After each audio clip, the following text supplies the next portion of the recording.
we have more than 70,000 members. We have 130 dedicated co-builders to build this community together around the globe. Even the digital team, we have 15. The consumer want more than just function. With the whole, or maybe an hour-long podcast, it's only one message, always coming back to individual. Today we are talking to Jill Tang, the co-founder and co-builder of SHE REWIRES, a social entrepreneurship that empowers women in the STEAM fields like science, technology, engineering, arts, and mathematics. They have connected more than 70,000 community members and 130 co-builders in their community. She's an absolute expert on community building. Today we talked about going from leading and creating communities to joining and being part and contributing in communities, and how this relates to companies and brands who are either in the market or planning to come to the market, both in China and abroad. We're also talking about how to create self-managing communities where you have collective ownership of the whole process, and how you as a brand or company can leverage this to your advantage, both towards consumers, employees, and contributors. Here's our talk with Jill Tang.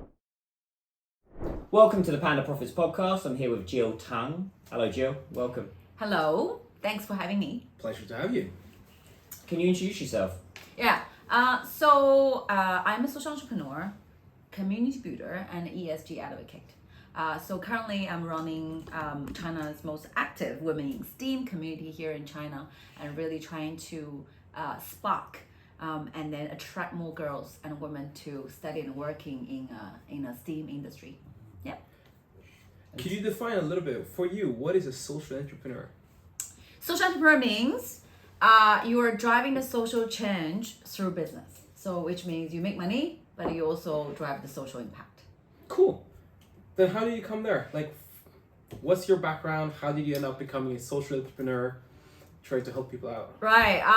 No, I wouldn't say I'm trying to helping people out. I think it's really by serving others and then finding my own life purpose. So at the end of the day, I still think what I do, the beneficiary is ultimate beneficiary is myself. So back to your question, how I started and what's my background. So my background, I actually have an accounting background. So my professional training is in accounting and banking and finance. So it has nothing to do with what I do. So that's why I always telling my friends, I'm actually living on my talents instead of selling my skills or knowledge in exchange of money. So what I do every day is really something that I'm passionate about, and I'm very good at it. In terms of how I started this is when I first came back to China, because I used to live in Australia for 10 years. So when I first came back, I had a massive reverse culture shock. So I didn't really realize that my social identity has changed. So I always think I'm still that Chinese, but in a way, I'm not fully what I thought I was. So then I was like, maybe I need to do something different. So I quit my job, and then I kind of switched my industry from finance industry to a business side or a community side. But back then, I don't think there's a concept of community business. So it's more about people running a club, or a club or interest group, bring people together, right? So it was not an easy decision, because I was really worried, what if I switch my industry, I won't be able to go back to the finance industry. But then again, it's also to do with my personality. I'm always a risk taker. So I did it. And then I realized, actually I'm really good at it. So then after that year and a half, by running an alumni group, I decided to start my own thing. Cool. So then, for people who are not so familiar with it, with me included, what do you say is like a difference between like a community and then what do you call it? You said it was interest group? Yes. What's how would you say, what's the difference between those two? I think they're not. I think they are kind of in a same concept, but it depending on how you operate a group of people, bring people together, right? Yeah. So for me, I can only speak on my behalf. Is my community is really, we bring everyone together through a mission or a value or a purpose. right? So purpose is always, the why is always the most important thing. Why we get together, right? Yeah. Maybe you can have an interest group who plays soccer, right? It's a why. But then for us, it's more about we are together. We know that we all passionate about STEAM. No matter you are a girl or you are a guy, right? We all together because we love tech, we love STEM. But at the same time, we have a mission, is we wanted to attract more girls and women to study and work in STEM. So that was our mission and a purpose, right? So under that purpose, then we will design, which is the how, we will design different activities or product or services to bring them together, feel like, oh, it's valuable. They can learn, they can grow. At the same time, they also can contribute. So that's how we create a community. Yeah. Yeah. So you're doing a little bit like Simon Sinek's the Golden Circle. Yes. philosophy. I find I'm super inspired by his book and the Golden Circle, and then I apply that on an everyday basis. Oh yeah, no, it's absolutely a great book. Yeah. Do you feel you have to have a community business nowadays, particularly when entering China?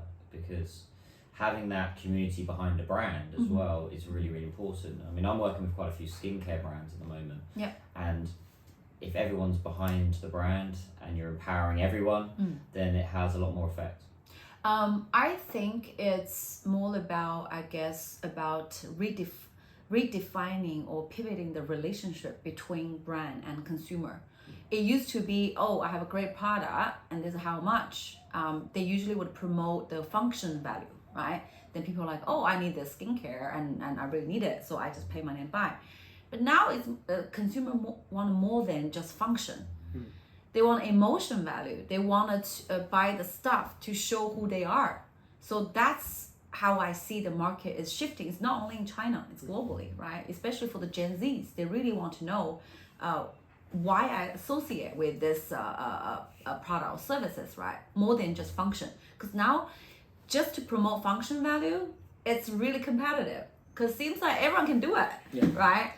That's why I think 1.0 is about function. 2.0, when people start talking about brand story, that's why certain brands can charge more. But if you're looking at a function value, maybe they're very similar, but they can charge more because of their brand story. But now it's community, right? Community in what ways? Yes, community can be your consumer, can also be your talents, as in working for the brands. But at the same time is how can you get those people to participate, to develop your product, to make your product better. Even they feel like a sense of ownership. That's how I see the market is shifting to. So consumer is community. The definition of community is more than just they are your consumer or they're your employees, that future talent you're going to hire. They actually participate the journey of your brand. That's how the market is shifting to. So I can, from my observation, a lot of brands actually now thinking about even using technology, the new way to engage their consumer. So this is how it's really happening.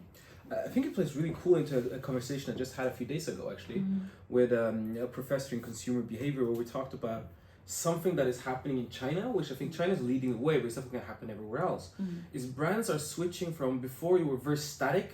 It's like, this is the position I'm having, my prices, my target group, everything, here I am. And now my job is just to spread the message, try to get everyone here, like to lead the community. Well, now it's going more into, this is once we're seeing a way more flexible or even fluid brand strategy, where it's like, I'm gonna start here and then try to find a community, and then I'm gonna move my brand with the community depending on what happens. Yeah, so you're absolutely on the point. So now the strategy is they are actually shifting or transiting from leading role, say we have a great product, you should buy it, to hey, how can I serve you? So they are actually switching their mindset from leading to serve consumer. So that's how they create a sense of ownership for consumer to feel like, oh, I have the power to choose what I want to use or be part of my life, and then to define who I am. Yeah, and I think one thing that's sort of, I'm going to throw this to both of you and see what you think, okay? Because this is something that I think is interesting. Because before it was very much like I'm leading the community as a brand, I'm building my brand community. Right now, what I'm seeing is that you don't have to build it, you can join an existing community. So as a brand who's coming in, I don't have to build my own, like, oh, these are my community. It's like, no, you can also be part of an existing community, be supportive of that community. And there might be other companies that are doing the same. So instead of saying, this is my group of people, I am part of this group of people, and try to sort of build it up. Do you think that's still relevant? Let's say Jill first. I think ladies first. Yeah. I think firstly, from my past 6 years of running community, building a community is a really tough job. So especially a sustainable one. So that's why even yesterday I was at this co-working space. They were talking about community building because they have a physical space where people can get together, and then what's happening under this physical space is like exchange ideas, exchange resources, and then basically play a concept of I would say apply a concept of a 1 + 1 bigger than 2, right? That's why they want to build in this physical space and bring people together, right? So that's why my advice to them is like, if you don't if there are existing community you can plug into, I think you should just plug into it instead of building your own, because it's really take time. Yeah. And also depending on what kind of community you want to build, right? Like for us, we did a really the most tough job from 0 to 1. If anyone else want to build in another women in tech community, they can go for it. But why? Yeah, exactly. And have they got 6 years as well? Yeah, I mean why?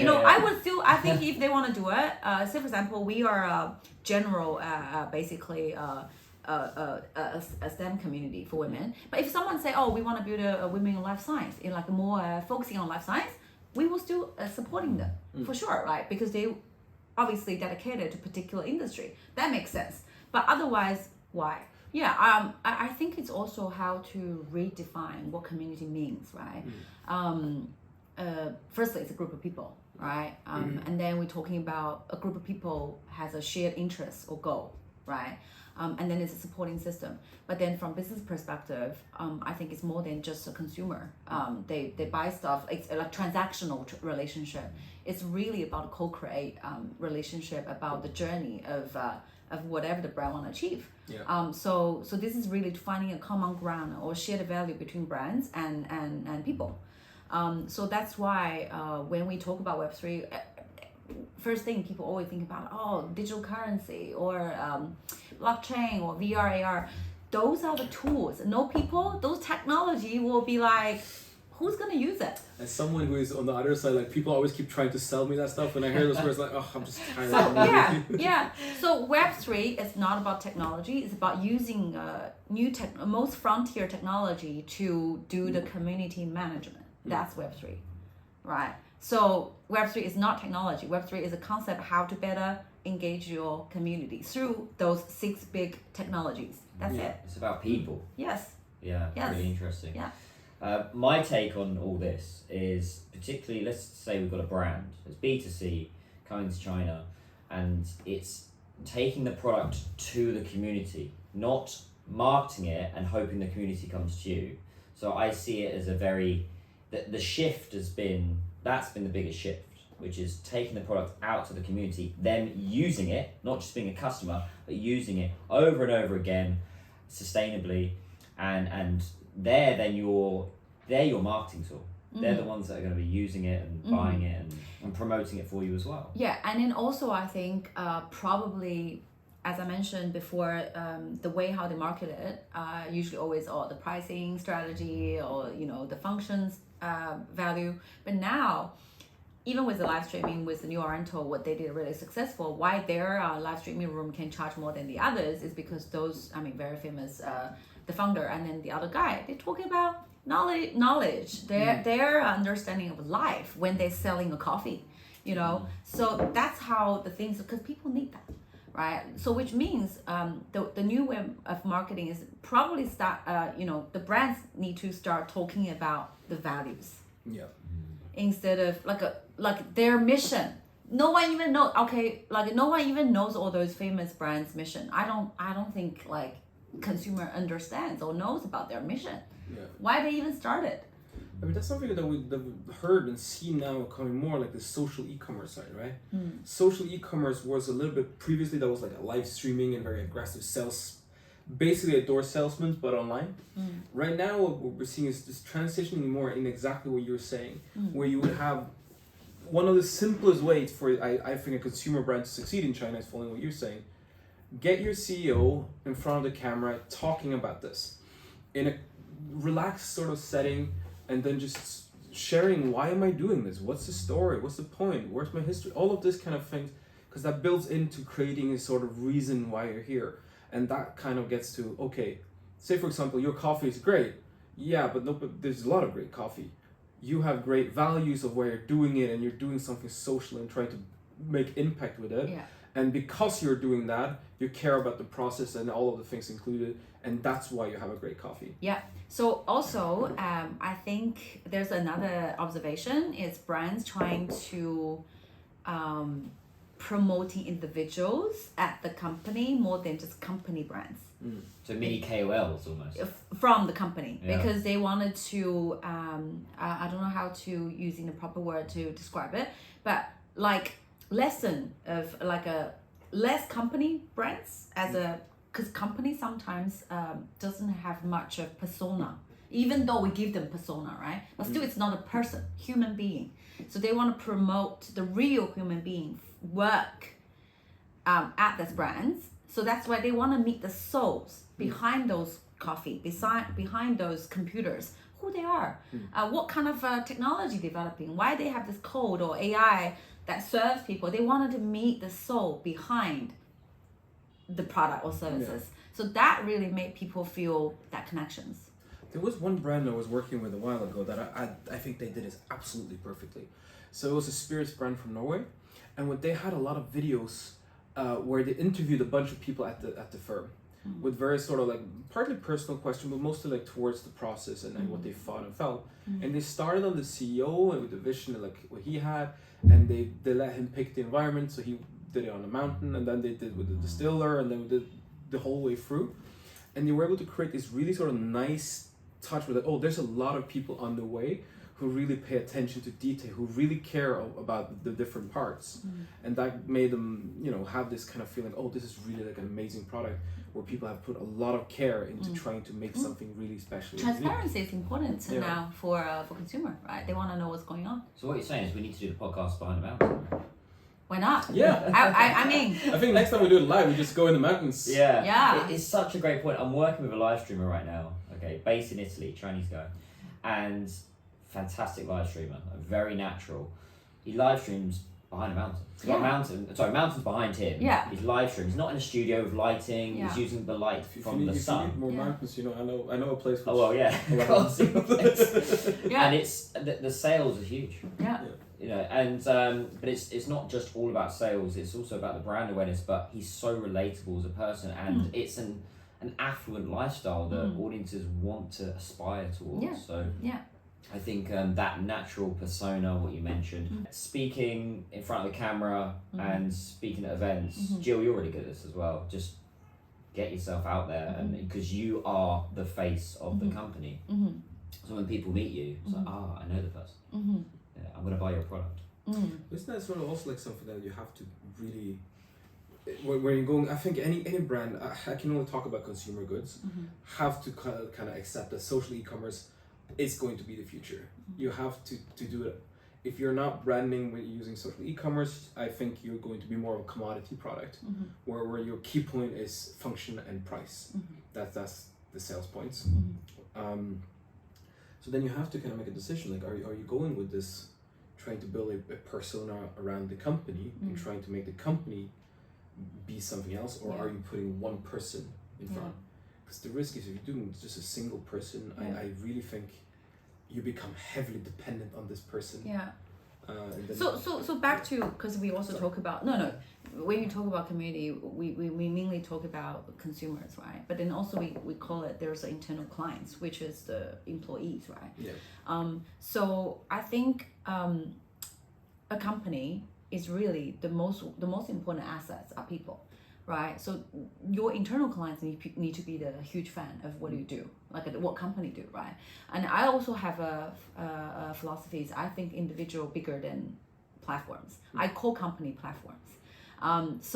But then people are like, oh, so is that related to selfishness or whatever? I say it's not. Because why? Because when individual knows what they want, then they will more consciously to pick where to work, what to buy, what kind of city I want to live in, and what kind of friends I want to make, right? So that's why a lot of company now will engage me on learning from my community building theory in terms of how corporate can learn from community building to build a self-leading team, because they will be very surprised on how can you engage so many co-builders or team members for building such a platform, even not paying them, right? Because they were like, we even pay salaries. How come they're not even like motivated? So they're really trying to figuring out why. So that's why they engage me and see whether I can kind of like share my experience on how to drive the core, I would say the co-builders of the community. What is the magic? So the magic is really trying to communicate your company value in a persona way, to really make those your internal client understand what this play a role in their life. Same back to that brand. Instead of we are a company, we are your employer, so we are more important than you because we pay you money. No. Now you should basically engage your internal clients. Hey, we are the platform. We want to serve you. How can I serve you better to grow on this platform? At the same time, you actually can make money. It's a different way of approach. But how do you keep that in a balance? Because I imagine, unless you're a bigger company who has, Google budget where we're gonna build a community by setting up a tennis court or whatever. Yeah. How would you make it? Because I think one of the fears me as a founder, one of the fears I would have is that this would take a lot of time and resources to get set up, and then it would be easy that nothing comes from it, right? And then that hurts. You see a lot of these companies who are they're trying to build communities, but then they're not able to get them to where you have gotten them, and it just becomes a money pit, which is drawing resources without actually producing anything. Yeah. Can I add to that as well? Yeah. How do you get around them saying, I've got to get paid? Because I need to get payment for this project. From the company or from? Yeah, so obviously you're empowering a community to deliver on projects, and they're not always paid. So how do you get them to do work without getting paid? Because that's probably most people are saying, okay, how much are you going to pay me for this? So that's something you've done really, really effectively. I think it's all about the mindset, right? It's all about mindset. So when I think it's same for company, right? And sorry, firstly, answering your question, the bigger the company is, it's even more harder to do that because they're already too big. Yeah. So it's better to start from a small company. It's easier instead of fix it, because bigger companies fix the problem. But when you start from new, you can actually build this as a ground, right? It's even easier. So back to Daniel's question about how I think it's all about engage everyone at individual level. It's really to understand why they come to our platform, right? And how they can participate it. Say, for example, they come to my platform and say, hey, Jill, I want to participate your platform through my design skills, through my speaking skills, through my copywriting skills or videography or whatever it is, right? They know how to give, right? Like basically. And the return wise, they also need to take the ownership to define it. Maybe the return is not in a financial value, because we always think when we have money, then all problem is solved. No, it's not the case. Money is really important. Same as technology. You solve a lot of my problems. Yes, but it's ultimately it's not the answer. I think money, technology, it's all resources. It's all tools in order to achieve what we wanted to achieve in the end, right? It's definitely play a really important role. Like I do recognize the power of money, right? But the thing is, for some people, you will be surprised. They come to us. They're not really looking for money. They come to us really looking for self-actualizations, looking for better connections, because there's a lot of events going on in Shanghai, right? Say for example, but not all good quality. At least they come to us, they know when they come to us, at least the quality is secured. They know they are able to meet some meaningful, building some meaningful connections that they can actually maybe in the future, they can tangibilize it. So that's why, one, they need to know how they can participate, like what's their skills, what's their talent. In return, what they want to get out of it. This is the first question I ask them. They really need to know. If they don't know, I cannot tell them how can I support them as a platform. But then in terms of the financial value, we are also very transparent. If we have a paying projects, then we basically will engage our co-builder as you can call it freelancers or talents, to say, hey, we have this commercial projects, and I think who can be very suitable for this project. Let's co-build it instead. So I don't play a role as a boss or owner. It's more about facilitator. We have these paying gigs, and let's all getting together, working together on this project, and then let's work out how we can cooperate, and then let's deliver. Yeah. So you're more like an enabler, actually. Yeah. Yeah. Because what I got from you now is that basically to be able to build a community, you need to have two things that you're giving to people, regardless if they're a participant, a customer, whatever role they're playing in it. Mm-hmm. That one is that you need to make sure that this is something that they want to be part of. Mm-hmm. And that has to be more than money. Mm-hmm. So you need to give them a why, basically. Why am I here? What am I supporting as a greater goal? Or what am I getting from it that is beneficial to me? And then secondly, you also need to give them how to be part of it. Because if you're just setting up this platform and people want to join, but then there's nothing for them to do, they will leave. So you need to be able to give them either, as a customer, okay, you can buy products or services or whatever, and that will activate you into the community. But then like what you are doing, where you can use your skills to contribute. Yeah. And then that's sort of hard. Did I get that kind of right? Yes. Yeah, great summary. Yeah. There's always something to do though, I think, with you. There's always projects, and there's always, But there's a lot of communities. But one thing is, a lot of time, community members always waiting for community organizers to coming up with initiatives.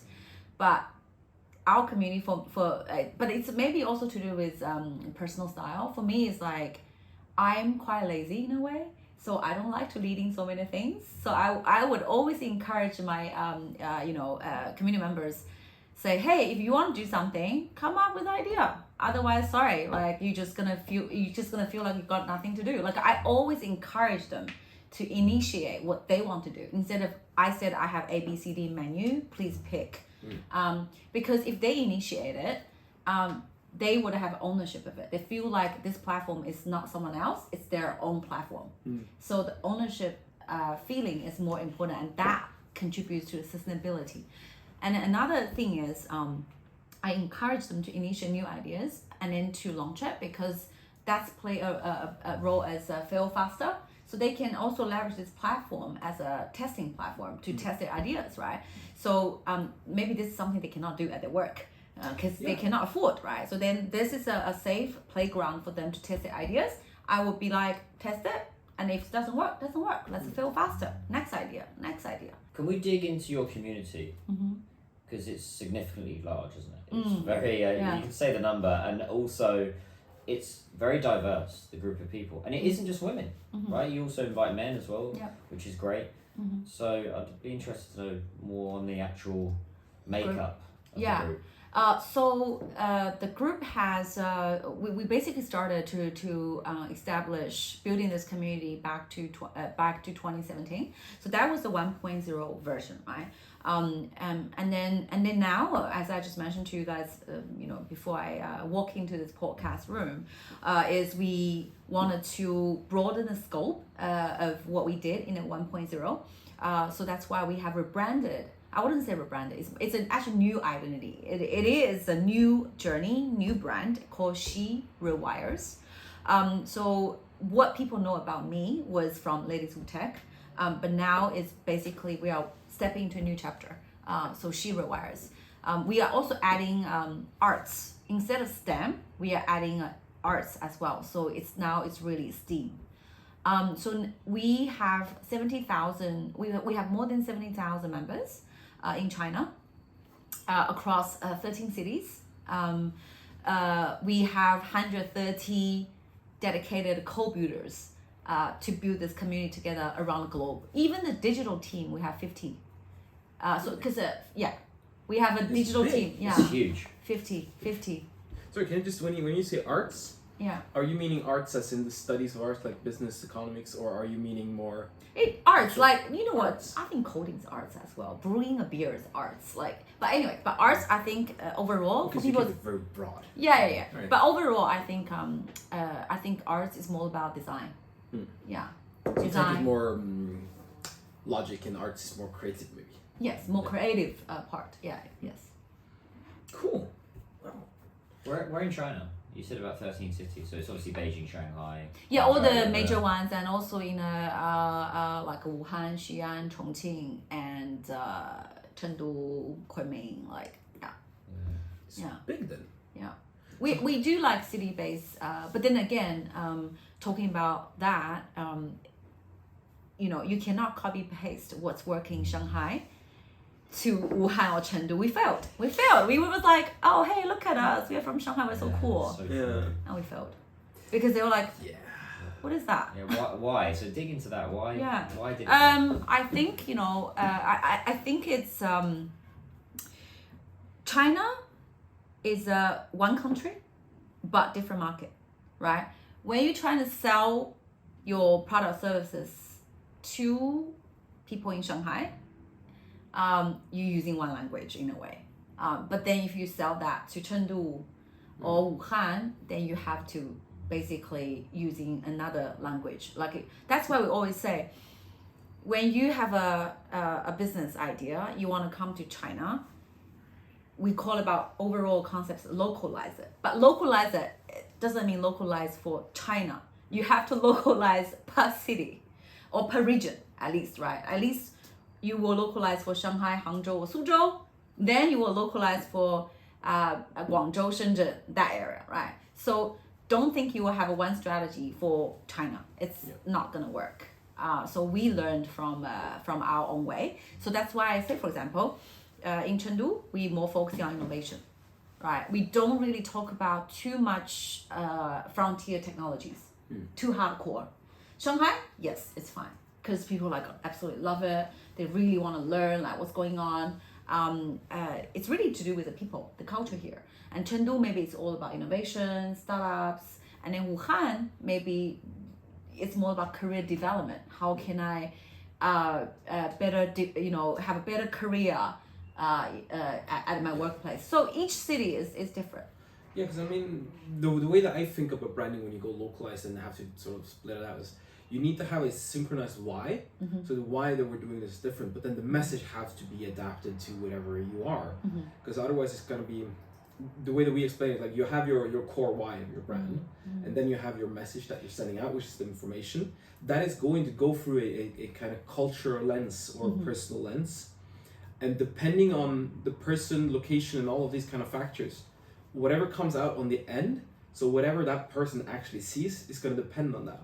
So if you keep sending the same message to everybody, they're going to see different things because they see it through a different lens. Yes. So definitely have to be open-minded and not ignorant, because we thought, when we bring in we call it cool content, say for example to Chengdu, we think, look at us, we are so cool, and they do think the same way. They were like, wow, you guys so fancy. Like fancy in a good way. They were like, wow, you guys so advanced, and that even intimidated them. They were like, like you guys too good to me, like too good for me. So they just scared to come to our event. They'd be like, it must be this event must be for someone who are up there. But we're not. Like we are actually really welcoming everyone. But then just the whole message, the tone, the image, and everything, just to make them feel scared. And just like distant. So what would you have done differently? Because this is very relatable for a brand. If they have a Shanghai strategy or Yeah. a Chengdu or Chongqing Yeah. strategy, So firstly is instead of we just going there think we are the best, which is quite stupid in a way. It's kind of Shanghai. a lot of Yeah, brands. yeah. A lot of brands. No, I mean do like that. yeah. A lot of Western brands do that. Yeah, They yeah. come So, to China. so I think one is we would work with local community. Firstly, you should work with local community, right? Like you can't just go in there and say, oh, we are really cool, so we're gonna do our own thing. So I would basically reaching out to a local community that see whether we can co-create something together, and then at the same time you actually learn from them on how they market to their people, and then what are the language they use. I mean, even though we all speak Mandarin, but the tone, the way how they craft their message is very different. So definitely be more open-minded and inviting the local community or channels to work with you together, and then at the same time it's also part of the market research, right? So then you kind of tailor for what is right for the people there. So that's why, as I mentioned, now the strategy has been changed. Now for Chengdu, we don't do too much hardcore frontier technology talks. We probably more focusing on how can we developing the local innovation skills for the women there, right? Innovation skills can be also for whoever is working full-time in a company. It doesn't have to be only for startup founders. And also, you know, in Shanghai, when you talk about value, you talk about the when you paint a pie of whatever the value, it works, right? Because people here, more people here, I feel like the portion are larger. You know, in Shanghai, it's kind of purpose-driven. They understand what's purpose-driven. But when you go to another cities, you really need to talk tangible stuff. You can't just sell concept. When they see a concept, they'll be like, oh, cool. And then what is it? They need to see the tangible thing. I see Shanghai more as more tangible, more I practical. would say it's more. I see it a different way. Yeah. I would say reputation is everything here, and having that proof of concept and showing people. That's what a lot of startups are missing out on here in China. These big expos I'm seeing, they got the proof, but they haven't got. I want to see the product. I want to see it working. So I don't know. It's interesting you mentioned that. Shanghai is different from Chengdu. At least they will buy into a big idea of what we're trying to do, even without the immediate tangible takeaways. But I also spent quite a bit of time in the past few months traveling around the globe. Like I went to US, I went to UK and some other European countries. Because I really wanted to see what's going on and then the innovation, what everyone's up to. And I really think, overall, like wherever you go, there's definitely going to be challenges, right? But I still can see the people here. Let's talk about people here. It's super innovative and a lot of cool ideas like coming up in such a like fascinating way. So that's why I feel like, every day, at least, and also I'm a community builder, I always get inspired and fascinated by the new things coming out from the community. And to me, at the end of the day, I mean, how much money I can use, right? I can't take away when I become a dust, right? So that's why I think how to balance, the tangible value and non-tangible, intangible value as an individual. This is also what we need to think about, right? Like that's also how I communicate with my community members, right? Money is one thing, important, right? So that's another framework I use all the time. Besides Samsung Golden Circle, I also using Ikigai all the time, which is what you're good at, what are you passionate about, how can you get paid for it, and then what the world needs. That 4 element, finding that sweet spot, then you're good. What do you mean the talented? It's like you don't need to try. If you're trying so hard, then you maybe need to asking yourself, am I doing something that I'm really naturally good at? Yeah. I like there's a book called Good to Great. Yeah. I like the concept in that one. It's a little bit similar. Where it's like you have like these 4 levels. The bottom level is like the stuff you are worse than other people at. And then you have the stuff which you're as good as other people at, and then you have the stuff which you're better at other people at, and then the top is the stuff you are doing better than other people and you enjoy doing. Yeah, enjoy doing. Yes, exactly. That's also the talent. Then the sort of the goal according to that is that first, everything on the bottom level, just get rid of it. Make sure other people are doing it because you are not contributing. Yeah. And then you try to get rid of everything on the second level and the third. So in the end, you're only doing the things where you are good at it and you enjoy it, because that's where you really can excel and contribute. And that's I like that principle. It's a little bit similar. Yeah, it's very similar. Yes. I think so many companies miss those points, especially when it comes to knowing what you're good at and knowing that there's people in your community that you can leverage and also utilize, and grow them as a person as well, and deliver on projects and events that you just wouldn't be able to do because you just have to be Ganesh, just do many different things, and it just wouldn't happen. So that's such an important concept, I think, particularly in China. If you're targeting the consumer in China, it's really whether you can enjoy the journey with your consumer together, right? It's an experience you should create with them together. If it's skincare, I'm coming to China, but instead of yes, I want to sell, but whether I can walk in this journey with those Chinese customers enjoying the brand, at the same time, I will sell it. Because I think the people who fail is because all they think in their mind is, firstly, they don't enjoy it. Yeah. I feel sorry for them. They don't So enjoy true. it, It's right? so true. If you don't enjoy it, why are you even doing it? Yeah. Right? And then I also tell some of my friends who are working at a company, I'm like, guys, you guys get paid to grow in your platform. Change your mindset from employee to entrepreneur.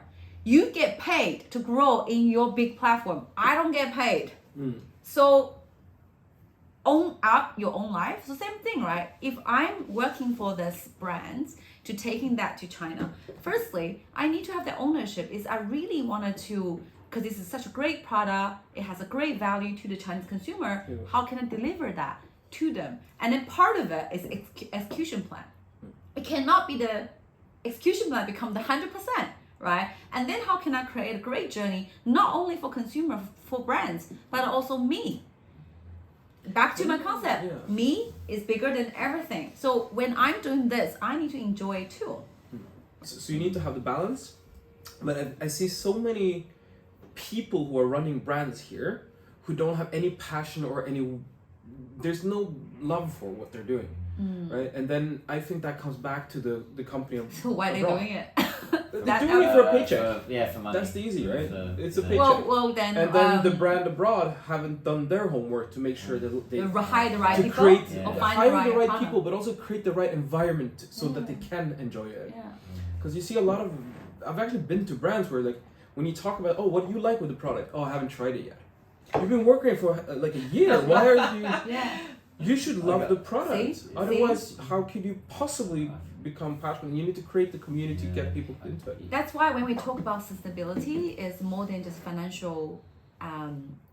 So that's why when people are talking about ESG, right? Yeah. So ESG is a non-financial information to basically reveal whether your company is healthy, right? Because money doesn't mean you're healthy.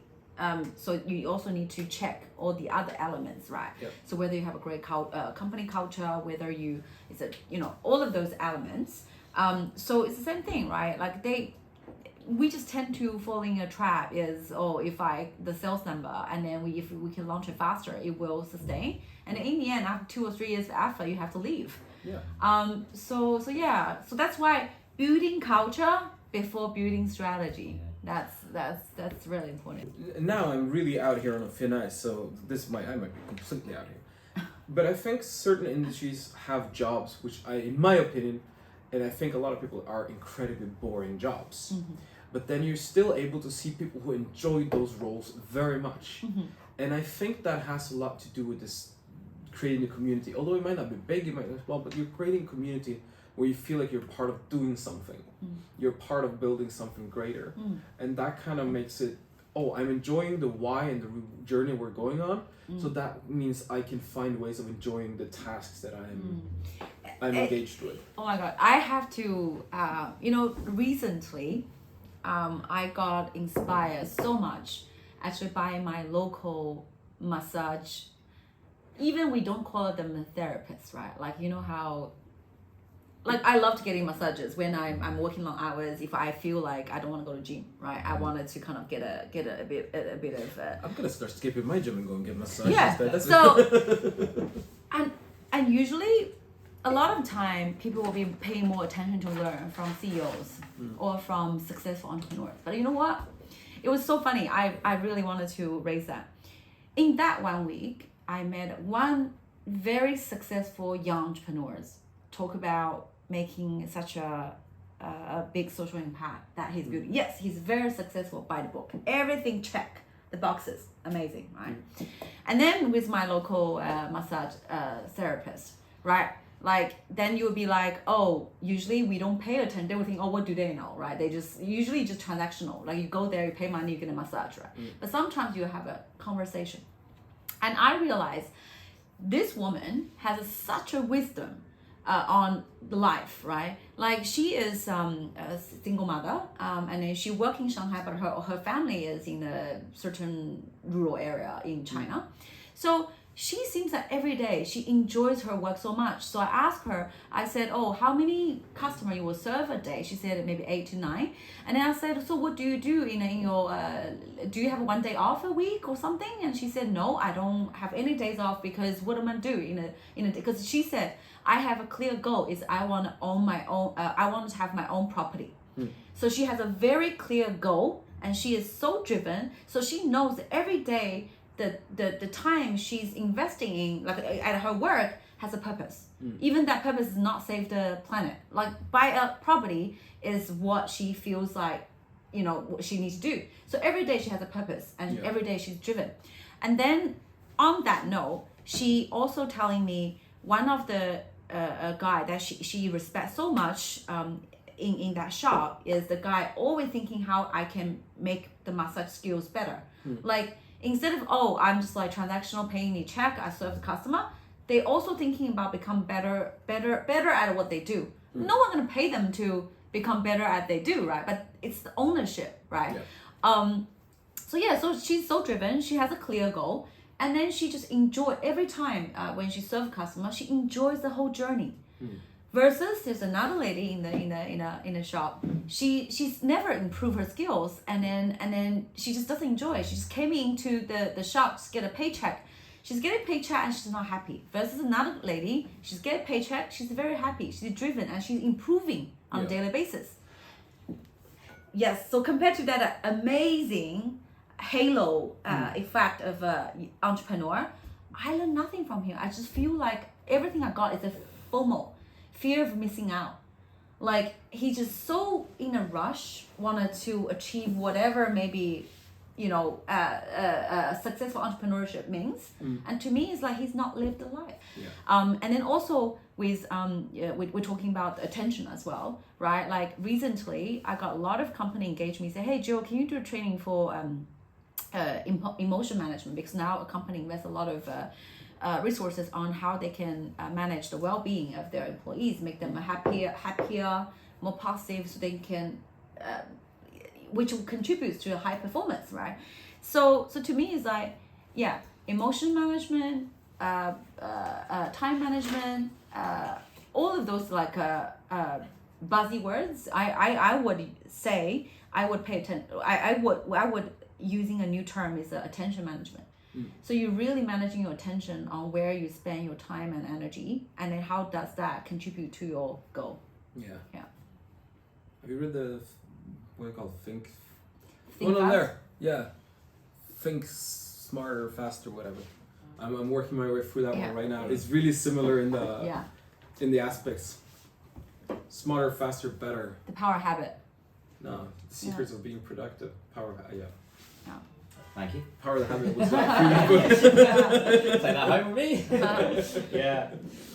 No, but I like that idea. Like you kind of have to direct your focus. I think it's so relatable what you're saying with so many companies and individuals. They don't know what they want. They don't have the clear goal and vision, and they're not enjoying it. And I think, ironically, you'll probably make more money if you actually. If money is the big driver, you'll make more money and create more impact if you're happier and doing what you love. I just want to quickly go back to the point about staff and people not using the product. Have you seen the movie What Women Want? No, maybe I should. It's Mel Gibson, right? Oh, But there's a okay. Chinese version with Oh. Andy Lau, Liu Dohua. Oh. It's about a guy that he can read women's minds. Oh. Yeah. And he gets into the psyche. But there's a scene in that movie really great for brands and Yeah. for anyone really understanding a product is he Yeah. goes home and he tries on all these female products. Yeah. So he puts on the wax. Yeah. And I always say this to my staff is like, not if it's a waxing product, but it's something you've got to get into the mind of the product, right? And really, if you know it inside out and use it yourself, I do this with the skincare side. Do you do that a lot of your community? If you've products, and do you get it out to the community that way? With the whole maybe an hour-long podcast, if there's only one message, our friends, audience, take away. I really think always coming back to individual. No matter it's yourself, or whatever that label you put on other person, right? It's always go back to individual as a human being. So and then you apply in a work relationship, in a family relationship, in a friendship, whatever that relationship is. So back to your question is with how I communicate with our community is always back to what they want. If they don't enjoy this product, fine. I'm not going to sell you. You don't like it, you don't like it, right? Then we move. Let's find out what you like, and then we make it work, right? I'm not going to force people to use the product just because I want to sell. If they don't like it, they don't like it, right? But that's the kind of the main point where you get where the tire hits the road is if your own people don't like your product, it's not gonna work for everyone. Yeah, so that's why. But the thing is, if you put money at the first, say, oh, I want to sell how many products by how much money, then you just only want to sell. You don't even care whether this consumer like it. You see them as an ATM machine instead of you see them as a human being. Actually, I have a fun case on that with Right. your company. I'm not gonna mention the name because I don't want to call anyone out. But there was two companies that were doing the same thing that I had talked to both of them.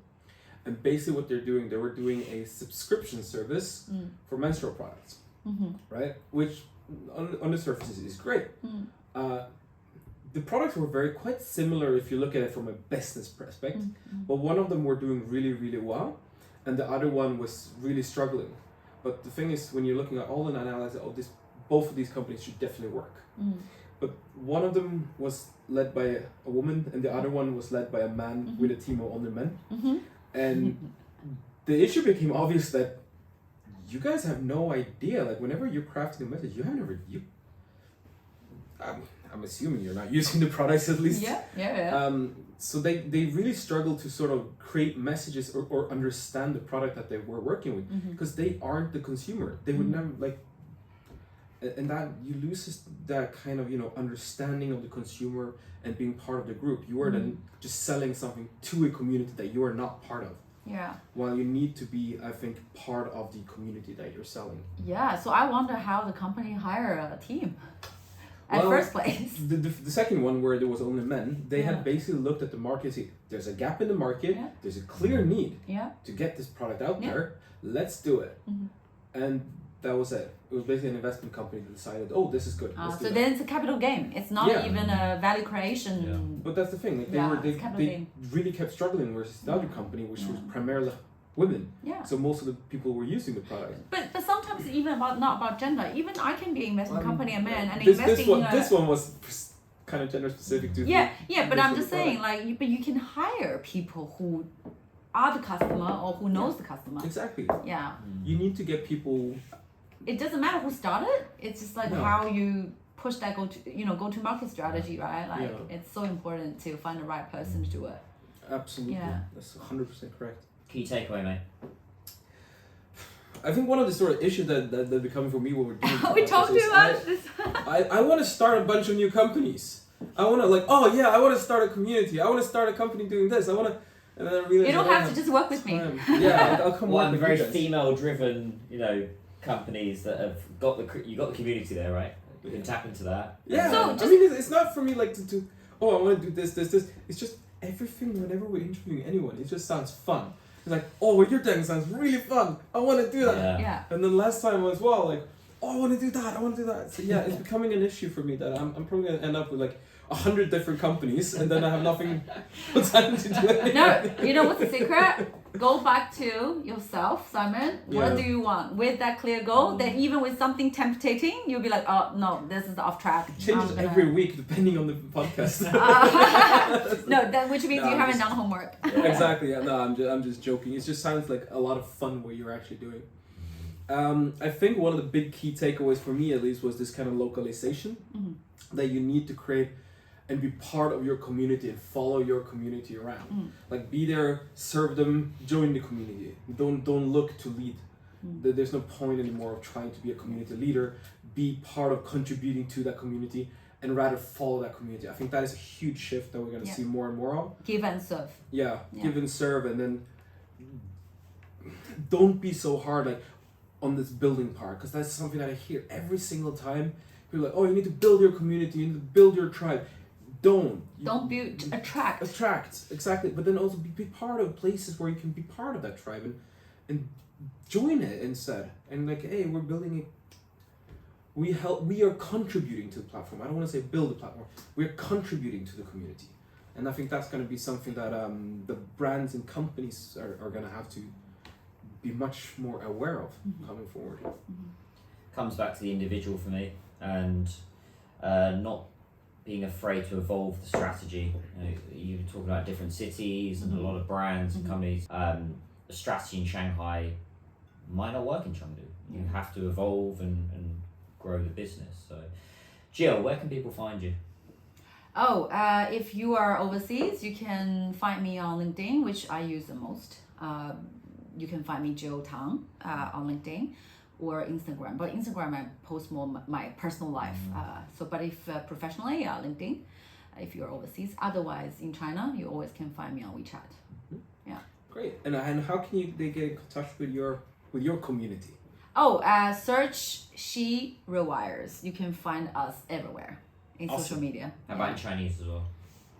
Sorry? In Chinese, SHE REWIRES. We haven't found a very perfect Chinese name yet. Yeah. So if anyone have a good idea, I welcome to recommend to me.